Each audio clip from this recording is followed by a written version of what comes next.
There we go. And we're all set. All right, let me hit this button and let's get going. 3, 2, 1. Folks, welcome back to Toasting the Business. I am here by myself this week because Lynn had to go somewhere at the last minute, and our backup, who is our sponsor, Megan, she was actually doing a webinar.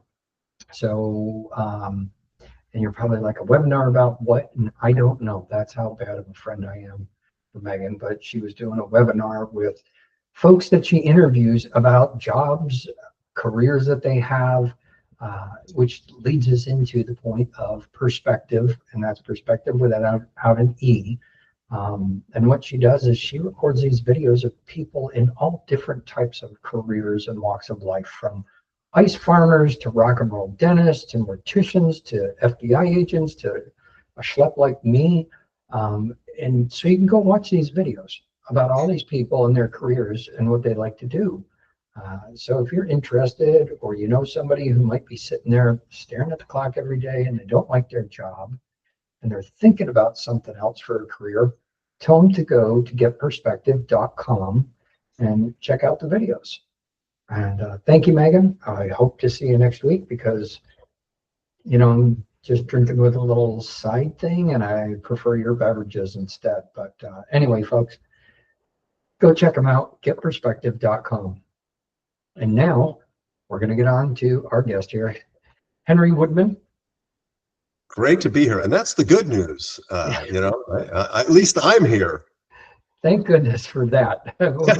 We have had occasional times where a guest has an emergency or they just don't show up for no reason.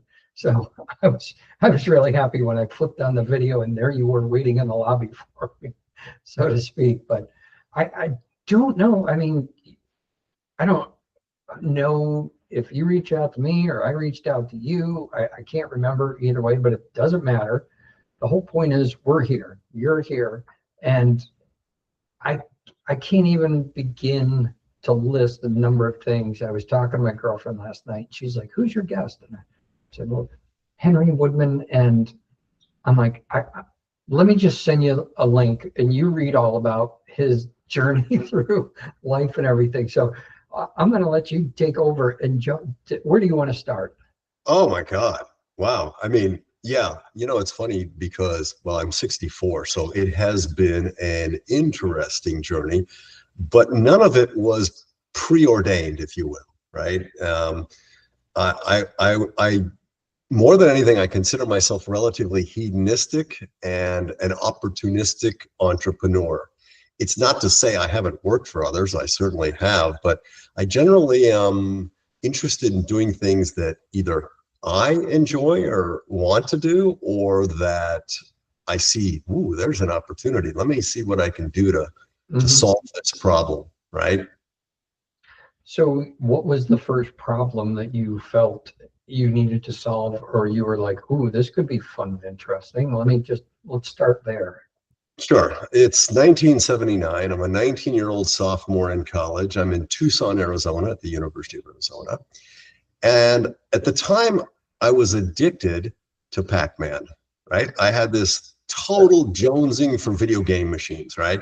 And so I end up at a laundromat with a pocket full of quarters. I don't want to crack the books. I'm thinking, oh my God, I got all these quarters.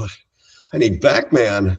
So I call every laundromat. I go back to my dorm. I call every laundromat in Tucson. I said, "You guys have video games?" And, they'd say no. And of course, eventually I'd say, "Would you like one? I mean, we can share the revenue," right? And a few said yes, which is shocking because I didn't know I didn't have the money, so I didn't know where that was going to come from. So I took my school tuition money and I went to an auction. They had the arcade things and there were these machines in the back that nobody played. And they said, let's just get rid of those things. They're taking up space, right? And they sell them at an auction for less than what they paid for it, just to get them off their books, right? So I bought my first machine for $200. I put it in a laundromat and lo and behold, it started making money. Of course it did. It's Pac-Man. Well, no, I didn't buy Pac-Man. I never could afford a Pac. Now I could, but I couldn't afford a Pac-Man because they were high commodity. I mean, they were a prize catch, right? So I would get these machines you'd probably never heard of. I only remember that the first machine I ever got was called Frisky Tom, right? I know, like really, yeah. I mean, they made a lot of horrible games, and what would happen is eventually I'd get multiple games, and every couple of weeks I'd move them from one laundromat to another. And the people there would probably think, oh, finally they figured out that was a dog, and now they got something. Well, it's still a dog, but okay, at least I'm feeding it with quarters, right? Because I got a captive audience. Yeah. Well, did you at least get like a Galaga or a Donkey Kong machine? I mean, was it any of those at least decent ones? You just had all the ones. The most recognizable that I ever got was called Missile Command.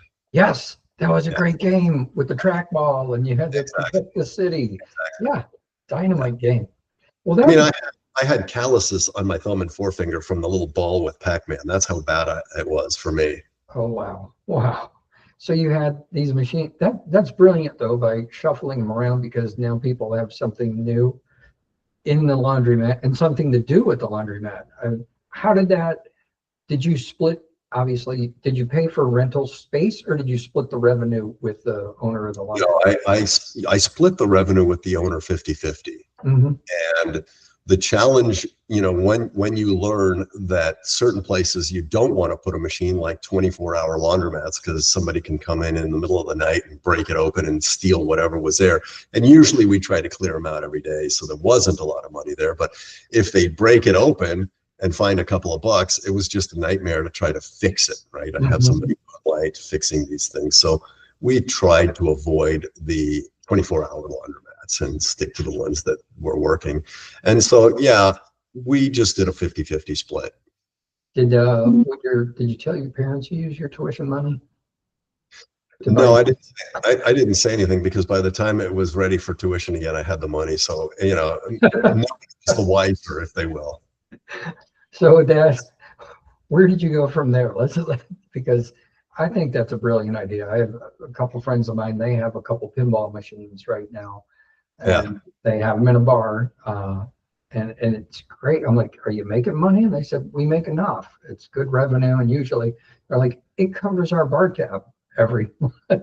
Yeah. So it's a nice thing for them. I mean, at that time there weren't the machines and even in television, which happened a few years later. The ones that you could play on your TV. Yeah. So that, led me to, when I graduated, my joke is I bought my first car with quarters, right? So I bought a car. I ended up selling the business, and the couple that bought the business couldn't afford, well, they couldn't pay it out. So I said, just pay me over the course of the next year, every month, with which the profits. And they said, oh, yeah, great, thanks. Which was great for me because it gave me a pad and a cushion. So I moved to LA with dreams of producing and directing movies, right? And I open up the Sunday paper and I see an ad for game show contestants. There's an ad that says, press your luck. And I'm thinking, I'm the luckiest guy around. I'm going to get on that. So I'm on the second show that ever aired. I got lucky because I'm not that, smart to answer these trivia questions. I win $8,600 some odd dollars, right? Wow. And so instead of doing intelligent things, I partied and, shoved it all up my nose, if you will. And that lasted, about a year or so. And then I realized, holy crap, I've spent it all. Now I got to figure out what I got to do again. Did you get into producing and directing after that? Well, not really the way I wanted to. I did buy the rights to a book, and we're going to get to that. And that's what I'm doing now. 40 years later, I'm now developing a TV series from that book concept. That was the dream, right? Yeah. But since I'm in LA and I've pretty much spent all my money and partied like an idiot, and as a kid, I decided I need to go do something. And, I got an offer to work on a travel film crew as what's called a PA, a production assistant, which is, go, right? So, after a couple of years, I'm going from production to the sound guy, and then eventually I'm producing these travel films. And now, this is the late 80s, early 90s, I see that Chile had gone from a dictatorship with Pinochet to a democracy, right? And as a result, they added new television stations and a new television network. And so they needed content.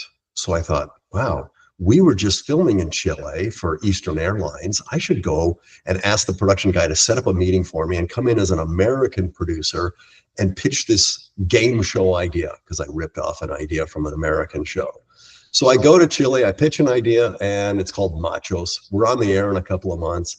It was hugely successful because we were catering to a younger demographic, and Chile at the time had a very young demographic. And so I was living large and, having fun in Chile, and like, wow, a gringo and Latin, and I love Latin women. So what could possibly go wrong? Absolutely nothing. What's that? So what went wrong, Henry? Well, what went wrong is I thought I'd be there for a while, right? And then the idea that I ripped off in the US was called Studs, right? And they had put a similar show in Spain and produced it. Then they packaged these shows to sell to the networks in Latin America. And then they went, wait a second, you've got a show much like this. Hey, if you don't get rid of that show, you're not getting this package, which included like The Simpsons and Beverly Hills 90210 and all that stuff. And I'm like, there goes that idea, right? And, there's no litigious way out of it. You can't get sued for modifying the creation of an idea, if you will. But the network was saying, look, in order for us to get this, we got to let you go. And I'm like, oh, well, right. And then, as luck would have it, connecting the dots, somebody hands me a CD-ROM. And it shows a virtual tour of a destination where I can look up and down and all around on a computer. Wow. Right. And I'm thinking, this is the early 90s, right? That is the coolest thing ever, right?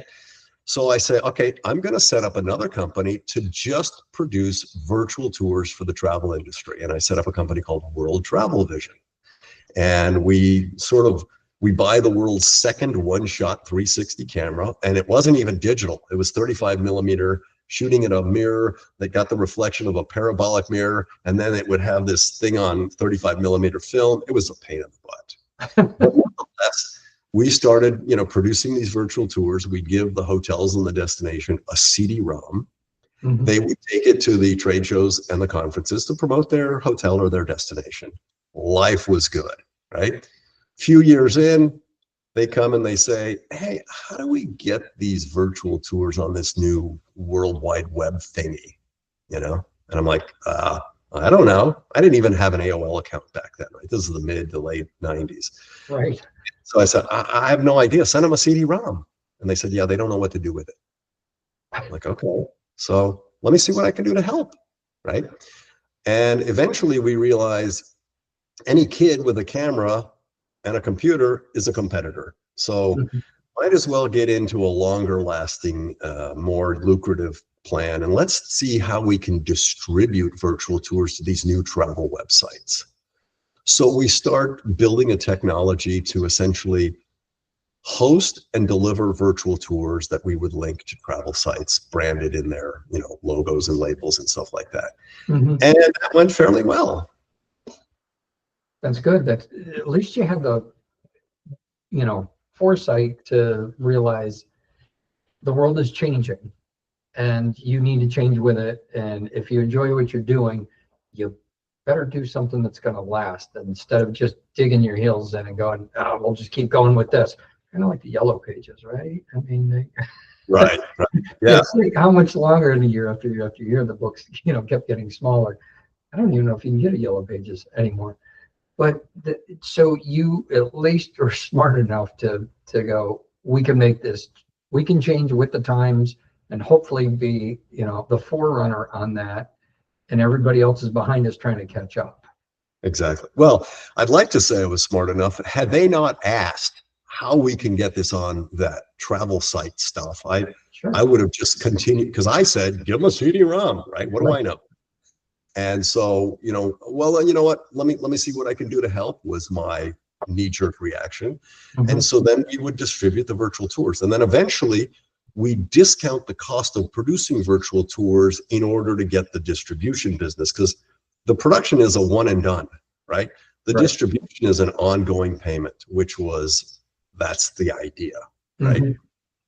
And I thought, this is great. And as I looked further into it, Then I realized, virtual tours are nice to have, photos are need to have. And there was a lot of dysfunction around those old legacy systems that delivered the rate and the availability. Back in the day, you would go to a travel agency on the corner, brick and mortar, Yep. and they'd say, yes, that hotel is available on that date, and here's how much. But there were no pictures, right? And fast forward to the internet, those systems would give the rates and the availability, but no pictures. So now another opportunity presents itself, which is a far bigger opportunity. And we slowly pivot again, change the name of the company. I tell my partner at the time, we can't really pay ourselves for the better part of a year if we're going to build out this technology, because I don't know how to raise money. And he says, I can't do that. I can't live for a year. And I said, I'll buy you out, which was great, right? So I buy him out. It wasn't a year. It was more like 2 years. But I start laying the foundation to build the technology, which, I'd like to say is an overnight success in 25 years. But now if you go to any travel website on the planet and you see pictures of hotels, they will have come from our servers, right? We would collect the Wyndhams and the Hyatts and the Hiltons, size, tag, categorize, translate, and send to every travel site on the planet. Wow. That's a big deal. How much, because that's a lot of, like you said, that's a lot of technology there. Were you learning on the go, or were you just like, I've got the idea and I know I need to get the right people to do this for me? The latter, because to this day, I couldn't write a line of code if you put a gun to my head. But you can play Pac-Man now. No, yeah, well, that's not, I got really lucky because I thought to myself, all right, I need to find a group of guys that will end up writing the code and the platform for me. So I need somebody who understands large scale numbers, like Microsoft, right? Right. So I found a group that had just left Microsoft. And as a result, they were setting up their consulting firm. I was their first hire. Now, keep in mind, I don't know how to vet or validate tech guys. I just, assumed you're coming from Microsoft, you must know what you're doing. Right. They were awesome. I had no idea how good it was until years later. I worked with them to say, listen, I'll give you a percentage of equity if you do this for me on the cheap for 4 years, which they did. And it was the greatest marriage ever, until eventually they went from the 3 guys that started the company to about 3,000 in the matter of a couple of years. And I was relegated to a second-class citizen by then. And I was like, this is not working. I'm going to move to India. And I paid and I bought them out and I moved to India, and I regretted it because they were so good. Wow. Yeah.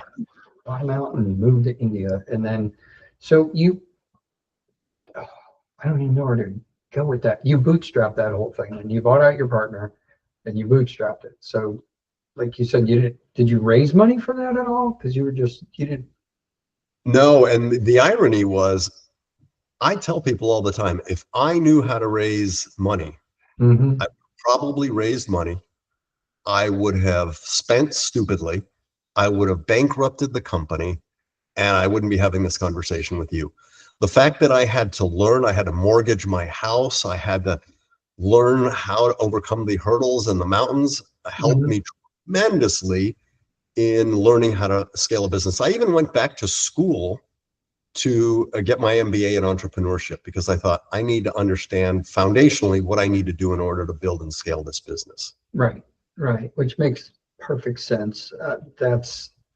I think that for some folks, and I don't know, I wish I had one of my investor people here right now to answer these questions, but they, some folks, they get a chunk of change because they go out there and they raise a ton of money, and they think, well, I deserve to be paid X amount of dollars right out of the bat. And instead of, and it comes, where the money comes from, it's usually the investors, and they don't pay attention to salaries and such, maybe to a certain point. But like you said, when it's your blood, sweat, and tears, and you mortgaged your house for this. Yes. Oh yeah, you're cutting corners. You're like, let me see how long I can eat beans and rice, because I got to make. Listen, I have this conversation a lot, because I always thought, you raise money, you must know what you're doing. But generally speaking, you may have a good idea, or people came from a bigger company and they may not know bootstrapping in a small business. And it's a huge challenge. Early on, I had no idea what I was doing. I would talk to people and they would say, production is different, has a beginning, middle, and an end. There's a certain structure to it. Business and an ongoing concern, when you want to have certain things, like you've got to establish the culture. Like, I don't even know what that is. You have to hire the best people. And I'm thinking, I can't even afford to pay myself. You want me to hire people? I can't afford that. You got to have a vision. I'm like, gosh, I want to make money, right? That was my vision, right? And eventually, and people would say, like, you need KPIs. I'm like, I don't even know what a KPI is, right?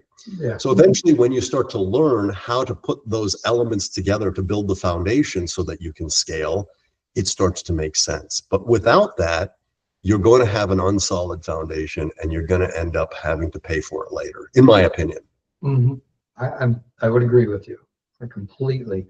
So because I want to know about India, but what I'd like to know is, a couple of these steps that you've taken so far in your life and career, did any of them, did you, as we all do, we have that self-doubt that creeps in and it's like, oh crap, am I really going to do this? Or maybe because I could fall flat on my face, then what's going to happen? Maybe I should just go the safe route and go take this job or stick with this thing until it completely dies. And then I'll figure out something else. Sure. All the time. Listen, there's so many times where you're stressing out about money, about, the business growth, about sales, about your employees. And you're thinking, man, my life would be a whole lot easier if I just collected a paycheck and got benefits and didn't even have to worry about all this crap, right? So why do it then? Because I thought I didn't know what else I could do that I would succeed at, in the sense that, I believed that it could lead to something, in the sense that since I was, since the video games in college, I always believed there was stuff I could do. Not that I thought I was smarter, just that I thought I was more disciplined and tenacious and gritty, and figured I'm going to find a way to make it work. I didn't have backup plans. Even in the darkest of times, I would think, I don't know what I would do if I'm not doing this. So I've got to make this work. It's good. That's good. I was this morning, I'm sitting there talking to my girlfriend, and it was like, the morning, it's just, I had certain things I wanted to get done today. So it was like, I want to get work done, and I'm going to do this, that, couple other things, get here to the office so I can have the podcast ready by, to go by 5:30. And I'm like, and of course, nothing went right. And I can't say that it was a bad thing, because the work that came in is good work for me. It's additional income, and I just told her, I said, I'm not complaining, because I'm sitting here with a cup of coffee. I've got the news playing in the background, and listen to that. I'm going to watch the Tottenham Spurs play after this, that was recorded a couple of weeks ago. And I don't have to drive in traffic. I don't have to punch a clock. I don't have to report to an individual. I'm like, I could do my job anywhere in the world. Yeah. And I love that fact. So it's kind of like, I'm sure you go to Chile and then now you're going to India. Yeah, well, I travel a lot just because I want to travel, but I'm not moving to India. You didn't move to India. Yeah, no. I love traveling because it makes me appreciate more of what I have. When people in the US think, oh my God, it's so difficult. It's like, we, as Warren Buffett once said, we won the ovarian lottery, right? Just being born in this country, right? Let's be clear. And, I see things that are, whether they're government or politics or living circumstances or the economy in other countries. And I'm like, man, even when I was in Chile, I have to say I was doing very well, but I thought, if you do really well, you have to live in a house with barbed wire protection. If you're doing really, really well, you have to have protection like a guard. You can't really go out without fear of somebody kidnapping you. And I'm like, that's horrible. Right. I'd rather live as a middle-class American in the US than live like that. Mm. Yeah, no, I'll stay here and enjoy this instead. Yeah. The infrastructure is great. Everything's, running on time. Everything's working. Yeah, I was just, last week I was in Colorado for a week. A little vacation, a little celebrating my mom's birthday, and I'm like, okay, I work a little bit in the morning, I work a little in the afternoon, but it's wonderful. And now 2 days ago, I'm back here in Atlanta, and so it's like, and the topography is different and so beautiful, and people are friendly all over. Like you said, you don't have to fear anything. You're living the dream, man. Living the dream. Yeah, I know. So at least down in Chile, they have a lot of good wine down there.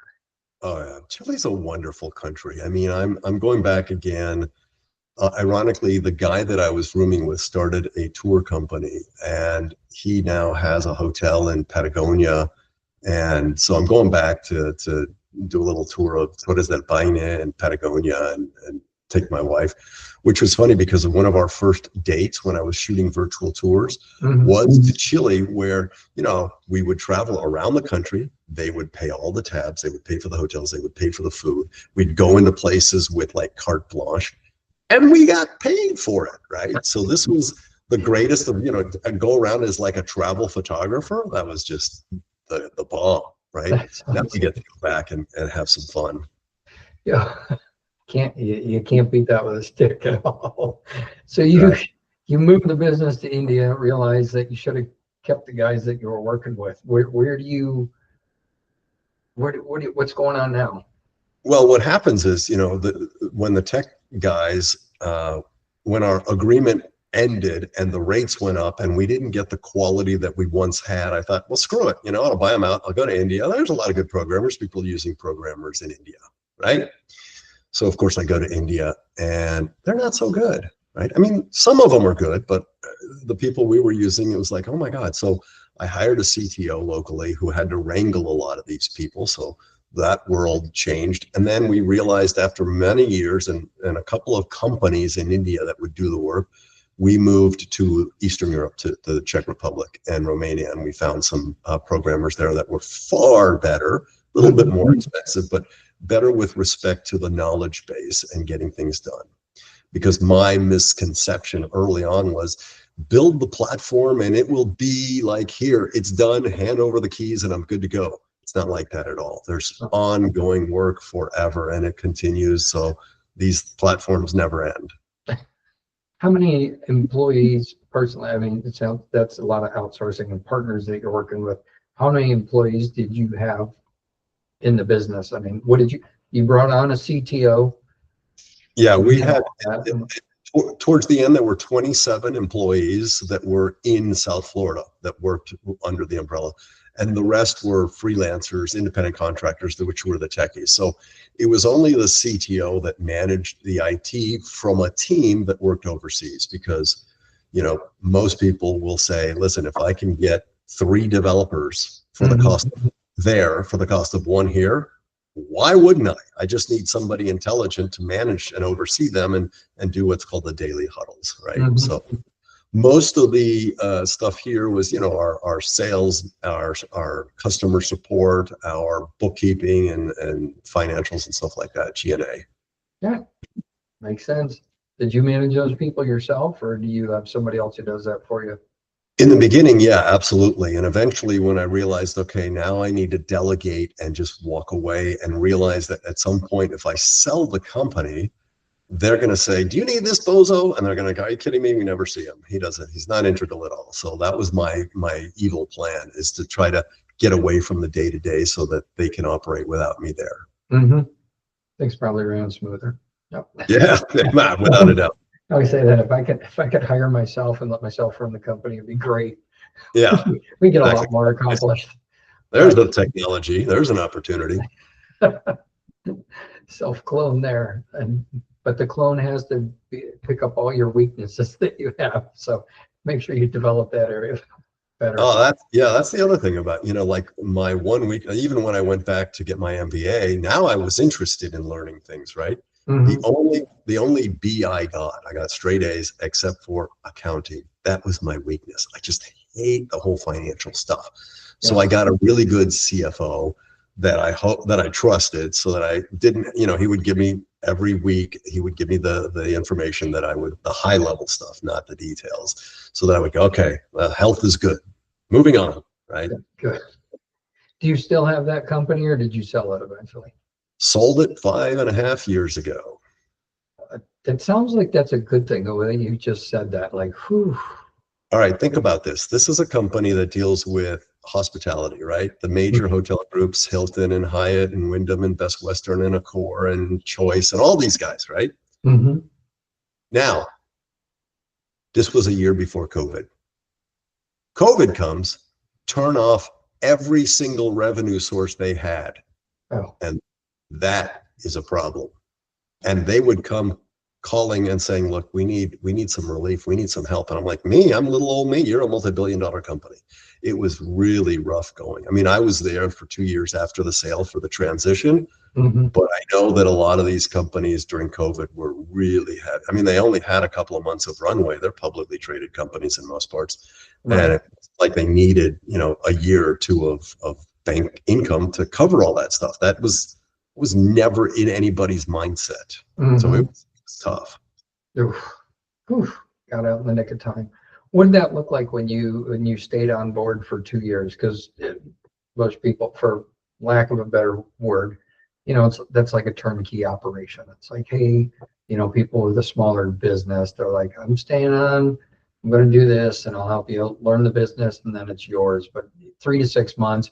But I know larger corporations, larger businesses, probably something on your scale, 1 to 2 years, maybe even three. Sometimes they're like, we want you to stay on longer as a whatever position until the board gets pissed, and then they vote you out. And you hear that story all the time too. So, Well, for me, the transition it was good because it was really a lot of intro to some of the clients, and it wasn't a big deal. And then, soon after, we ended up working from home. So nobody, everything in the hospitality world was put on hold, if you will. Any mhm. new development, everything was just like a screeching halt, right?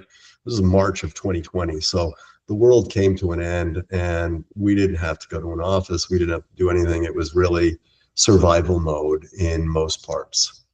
Yeah. Oof. Yep. I know it well. Yeah. Oh, okay, 5.5 years. Now what? 5.5 years ago. What are you doing now? So if you recall back when I went to Los Angeles with, the idea of producing and directing movies, I bought the rights to a book. Okay. So now, 40 some odd years later, I just published the book, and now that concept is being developed for streaming on television. So the idea was, now I'm going full circle and closing the chapter that I opened 4 decades ago. That's awesome. Yeah. You bought the rights to the book 40 years ago. Yes. And then so it's been sitting there. You've been waiting for an opportunity did you forget about it, or has it always been like itching in the back of your brain? Like, no, I haven't forgot you. I'm just waiting for the right time. And then, Yeah, it's been simmering on the back burner for all that time. I knew that it was going to happen, and that what happened was it was written by my father, which seems nepotistic, right? But what happened is he wasn't planning on publishing it. He was an author. He wrote a okay. tribute to a friend.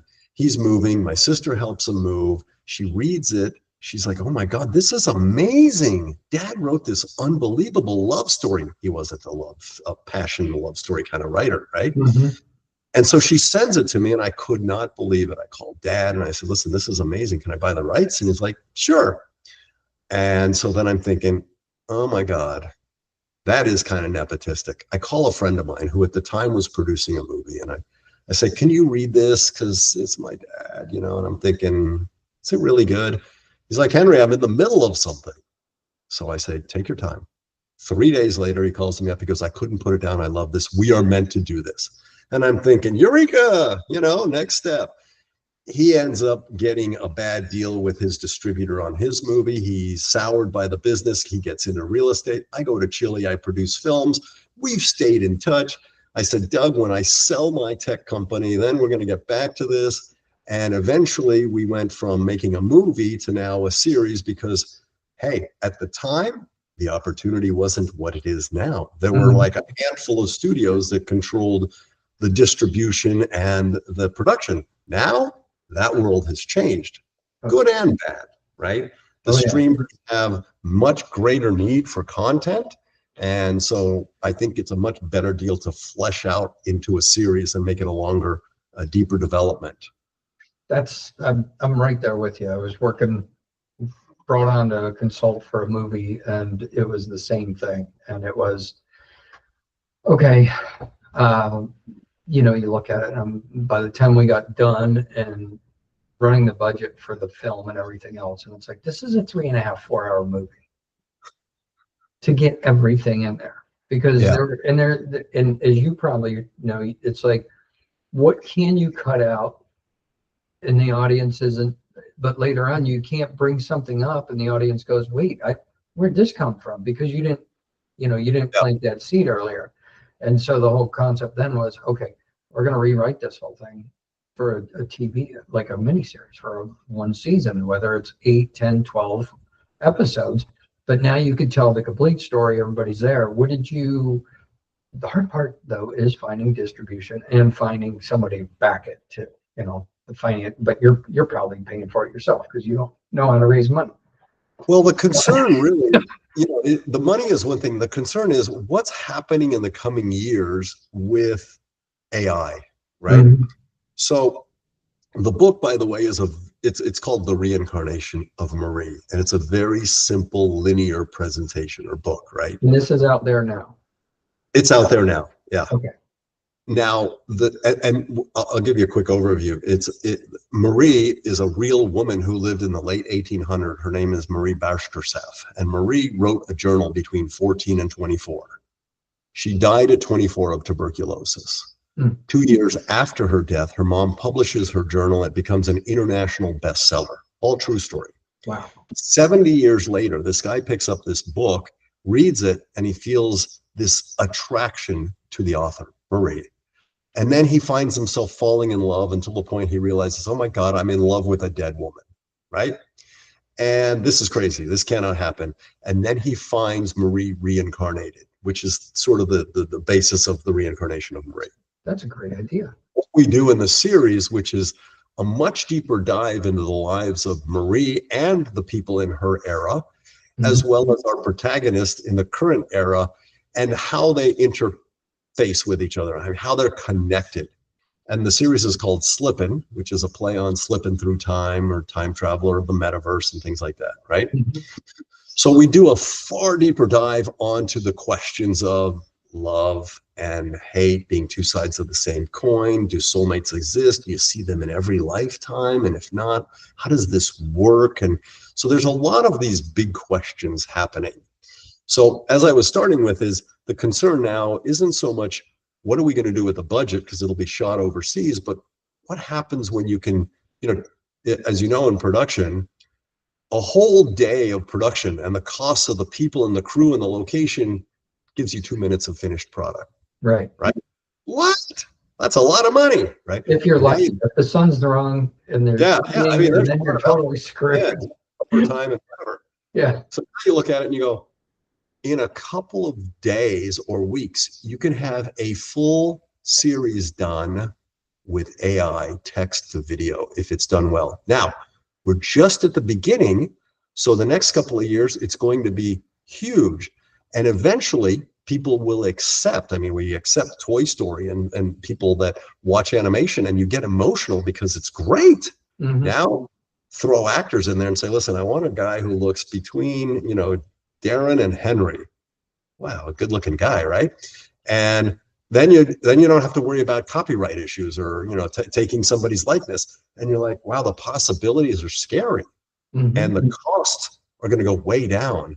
And then you're going to look at it and say, wow, what world are we creating? It's worrisome for a lot of the people in the business.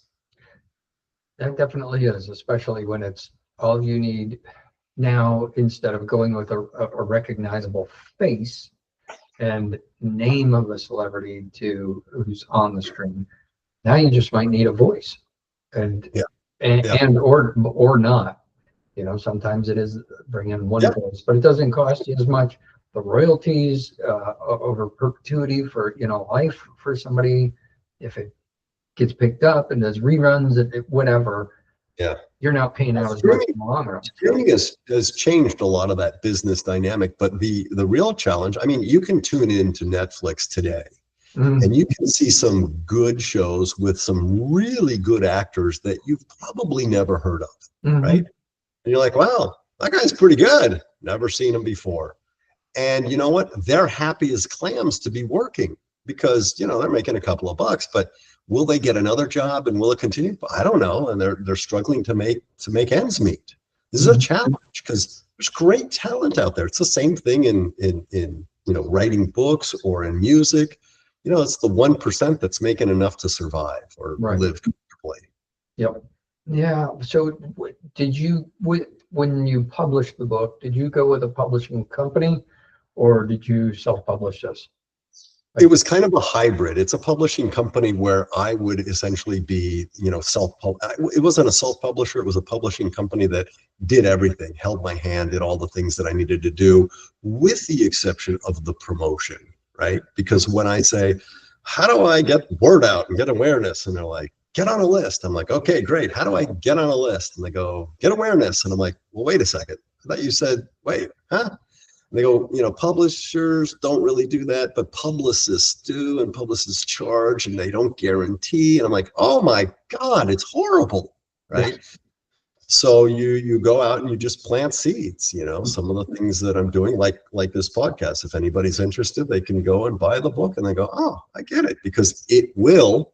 My grittiness, it will get to streaming in the coming years. Well, it sounds great. When you said she was okay, before we get into that, how did your dad read the published diary of this woman? No. So here's the thing. We don't know if it was Dad, quote unquote, who had this love feeling for this woman who wrote the diary, or actually was a friend, because the book is written as though a friend came and told him this story. He was about to go off to war, and he said, listen, I have to tell you this story because nobody knows it, and I'm embarrassed myself, but if something were to happen to me, I need somebody to know. And so he then goes on and says, here's the story as best I heard it, I mean. And then at the end, he is tasked to go and tell the reincarnated version of Marie, her name is Maria, this story, right? And he goes to tell her, and she too told her mom 2 days before, because she passed away of tuberculosis, just like Marie.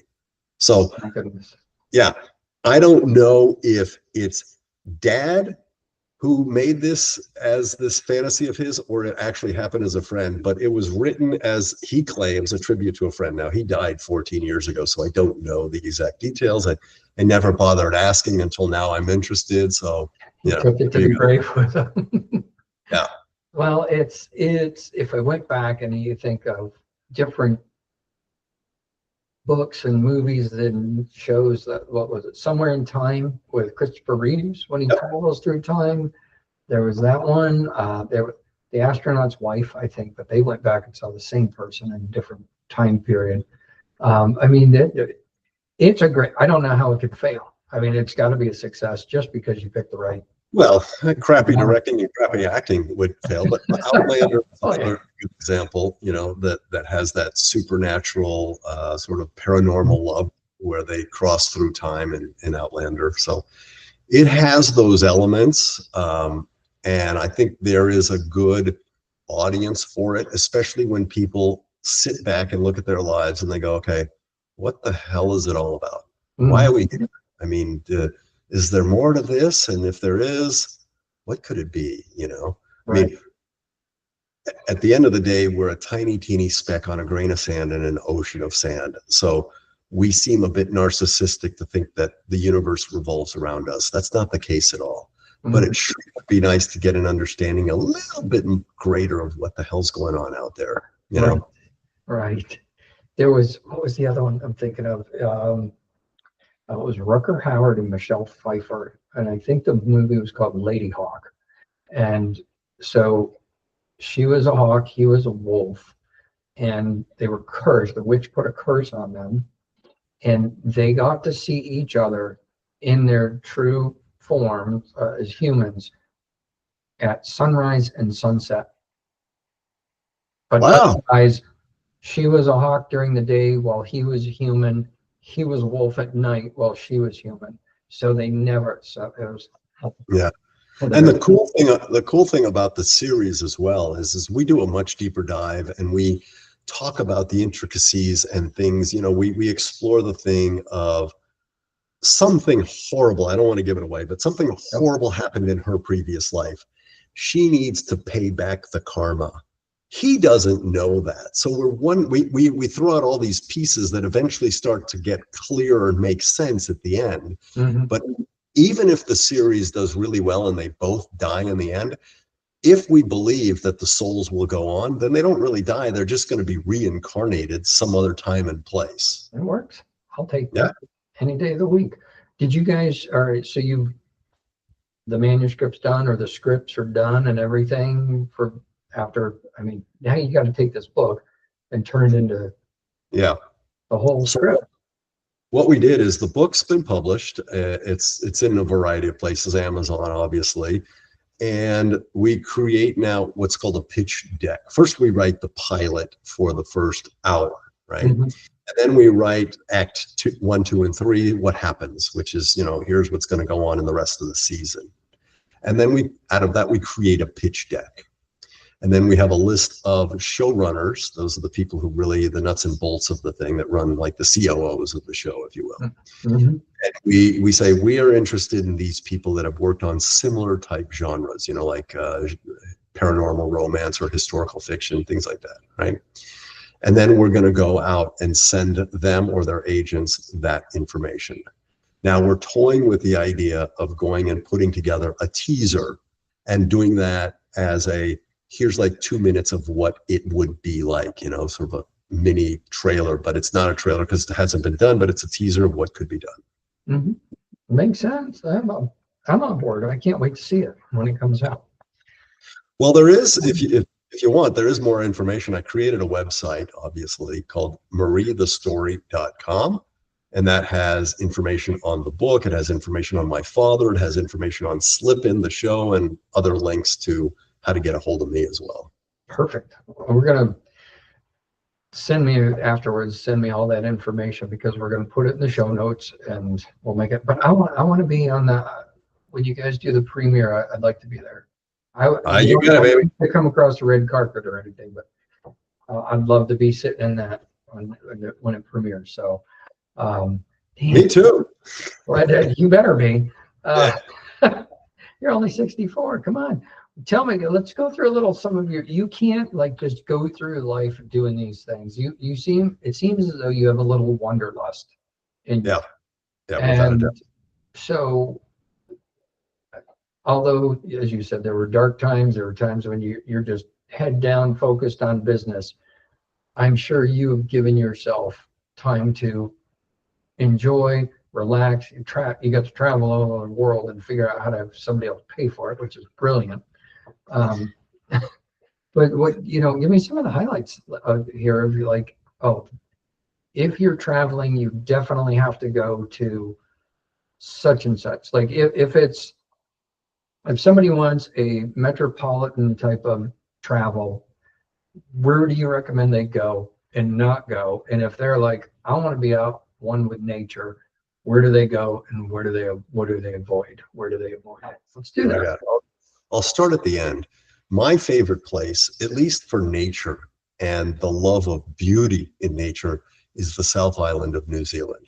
It's just gorgeous. Not just the actual beauty of the place. There are no poisonous animals. So you're like, okay, I can walk through these enchanted forests and not worry about a snake or some poisonous animal coming to kill me, right? I like that. Yeah. Unlike Australia next door, you know. And I love Australia, I might add. And I like the beauty of it, the majesty, it's very romantic. And there was a time in my life I was thinking, I would move to New Zealand. It's just so far removed and so isolated. And then there's the concern being in the ring of fire with earthquakes and volcanoes and stuff that you're like, okay, maybe not, right? Yeah. And I'm not a huge fan of the general tourist attractions, like, oh, we all have to go and climb the Eiffel Tower, which is nice. You have to do it. I just like offbeat things, I loved Iceland, which is an odd thing. It's just the beauty of the island, and the people were wonderful. And ironically, I was with a bunch of friends, and we're walking to the opera house, and the guy says, "Oh, look, there's the president's car." I'm like, "Oh, how cool." "Ah, there's the president. He's walking out with one guy, his bodyguard," right? And they're like, "Oh, let's go say hi to him. He was my high school teacher." I'm like, "Oh my God." So whenever we have a picture with us and the president, I'm like, where else does this happen? Right? Right. That was amazing. So the people are wonderful. And I always appreciate when you go places and the culture and the people are just so warm, and the food. I'm a big fan of food. Peru has great food. I love Peruvian food. But I think for me, and from beauty also, Iguazu Falls in Brazil is just gorgeous. If you like waterfalls, they talk about Niagara Falls. It's nice and it's powerful and it's beautiful, but Iguazu is on another level. It's like the waterfall going over the Grand Canyon. It's very cool. That is good to know. That's good information. I know we did. I was in Ireland, and of course, there's the famous cliffs that everybody traipses across. Yeah, and one day we're just driving in a car, and we're just going, and I see this little sign on the side of the road, and it's like Cliffs of Kilkee this way. Oh, we don't have anything else to do. Not on whatever. And I'm like, let's go. We just turned the car and headed that way. And we went up there, and more beautiful than the Cliffs of Moher. Yeah. And nobody's there. Yeah. And it's fabulous. I mean, the grass is tall the way it should be because people aren't traipsing across it. And like, you see one person and they're out there walking their dog because they have a little house around the corner. And I'm like, it is gorgeous. I hate to say it out loud because I don't want it to become too popular, but that's the beauty right there. I think you're talking about. And that's the problem too with the new world of Instagramming locations. It's like, here I am, and where is that? I'm gonna go, right? If they're right. Instagram and people have a good following, but nowadays it's really hard to find these out of the way places that people haven't found and exploited, unfortunately. What was one place that you were like, I cannot wait to go here? And when you got there, you were just, wow, what a letdown. Huh.